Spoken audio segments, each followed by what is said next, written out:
In 2025 I read 72 books and I decided to make two videos, one with my top 10% of most favorite books of the year and one with my 10% least favorite books of the year. In this video I'll be talking about my least favorite books that I read last year. So the first one was Hot Wax by ML Rio.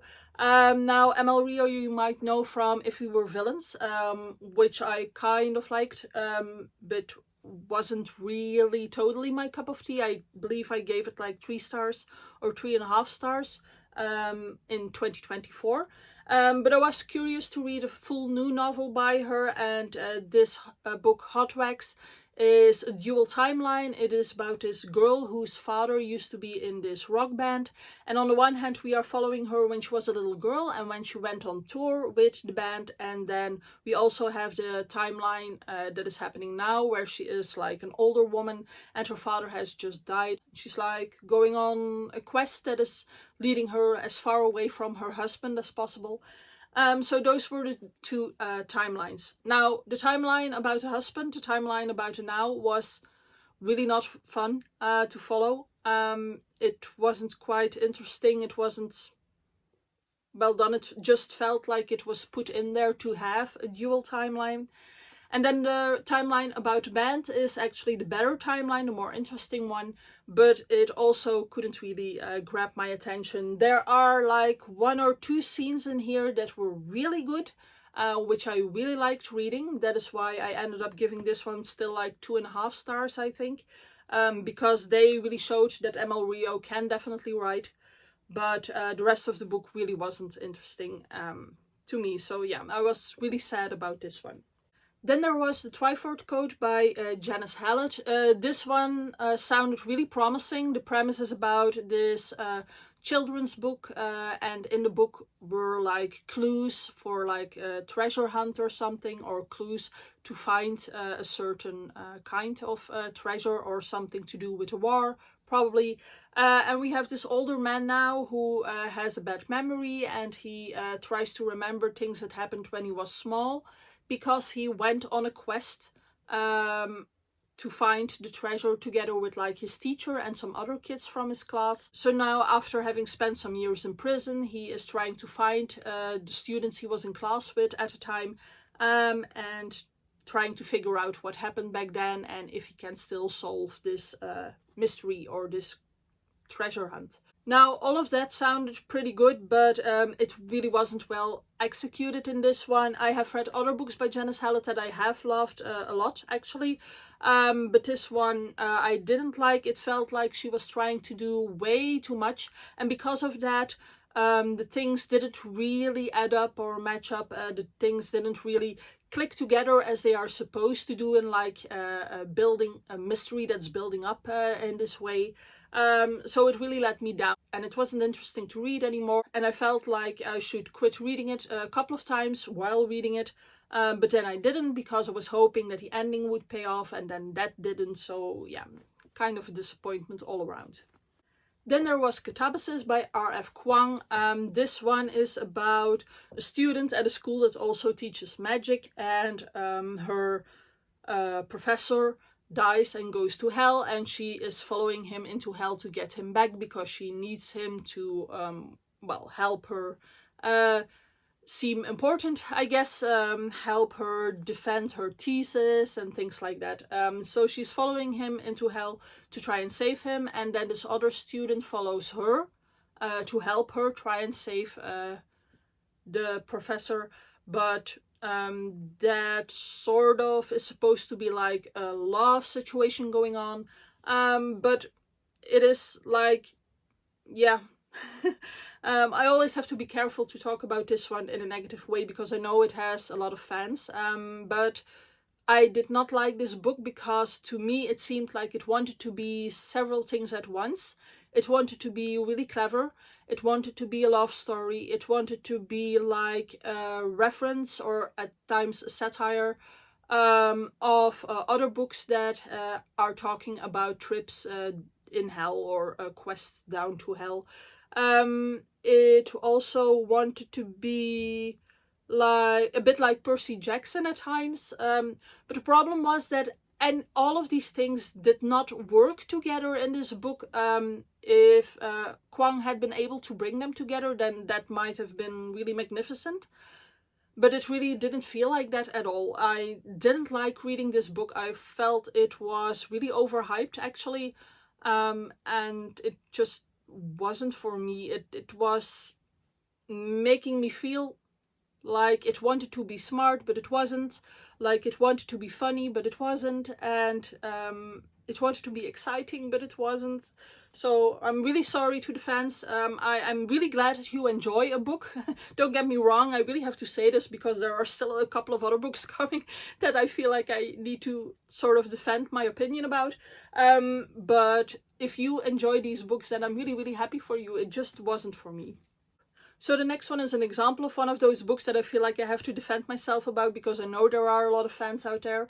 It is Andy Weir's Project Hail Mary. Now, Project Hail Mary is about this teacher that is getting asked to solve this problem that is going on with the world. There is this sort of a black matter issue going on, or like a matter that isn't recognized on Earth and it is causing trouble. And then this teacher will be trained to go into space and solve everything. Now, there are definitely parts of this book that I liked. I'm not sure that I can talk about them too much without spoiling anything, but there is like, I'd say the second main character in this book. I liked the second main character in this book. But my issues with this book are that the science was too sciencey. And don't get me wrong, it's not like I want everything to be dumbed down. Not at all. I am quite interested actually in science. But in here it sometimes felt like words were being used, especially to throw you off track a bit, to make you feel like, oh, let's skim read this and it probably makes sense anyway. And it didn't really feel like that all the time. So yeah, I wasn't too happy about that. And then there was like humor in here that for me was a bit too brusque, maybe. It was like too harsh or something. It felt like a bit cheap, like, yeah. Cheap sort of humor, like, yeah, not my style of humor at any rate. And then also, as a teacher myself, I get really angry when other teachers are portrayed as being a popular teacher because they give gifts to their students. So yeah, there's that. Next, there's Heather Fawcett's Emily Wilde's Compendium of Lost Tales. This is actually the third book in the series, in the Emily Wilde series.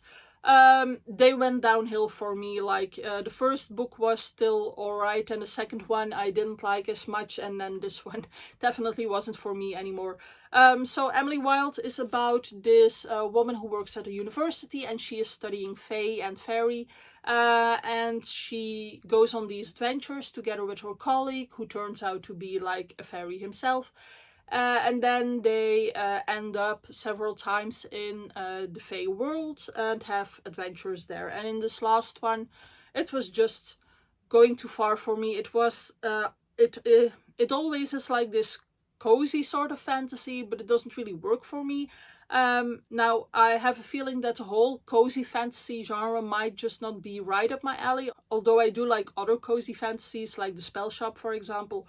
But this one, I cannot really define what is wrong with it, but it was so boring. It was just, I think it was just too long. It felt like this is a story that could have been told in 20 pages, and then it is told over like 300 to 400 pages, and it's just so unnecessary.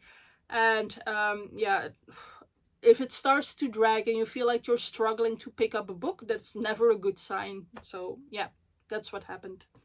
Moving on to Lore Olympus by Rachel Smythe. I was drawn to this graphic novel because of the pictures. I actually really love the drawing style here. I love the depiction of the gods, also with like the colors that are appointed to each god and everything like that. So it wasn't that, it's just that story-wise, this really irked me.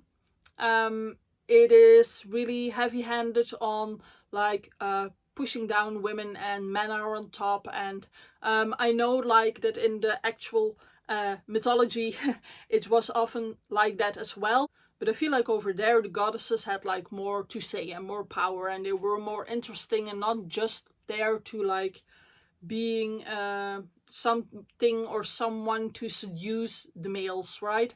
It was just a no for me. I felt like greasy or something reading this. And then we get to my least favorite read of 2025. Please don't come for me. It is Twisted Love by Ana Huang. Now, to be fair, before I started reading this book, I actually probably knew already that this was not going to be a book for me. But my students kept asking me to read this, so I did, and I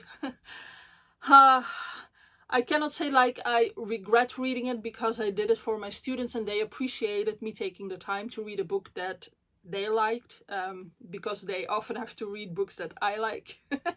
But this is just not my thing, you know. If a book is about like a guy who is, how old was he, like 21, who had his first $1 billion made by the time he was 16, who is like trained in Krav Maga, who owns his own house and everything, who is so incredibly hot that no one can resist him and everything like that, it's just a lot for me, okay? So despite even these people in this book being way too young for me to read about, I feel like in the context here, it is just, yeah, it's like, indeed I can imagine that my students like this because it's more age appropriate for them, in the sense that it is age appropriate for them.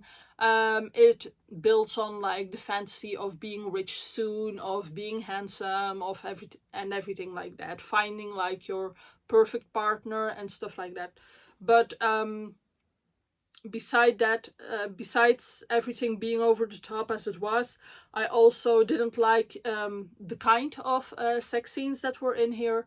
I don't mind some eroticism like in books, doesn't really affect me. But in here it was kind of downgrading sex, and I feel like a lot of younger people read this book. And I don't know if this is a great way to portray what like that intimacy between two people might look like. People who are supposed to love each other and take care of each other. But yeah, that's my opinion.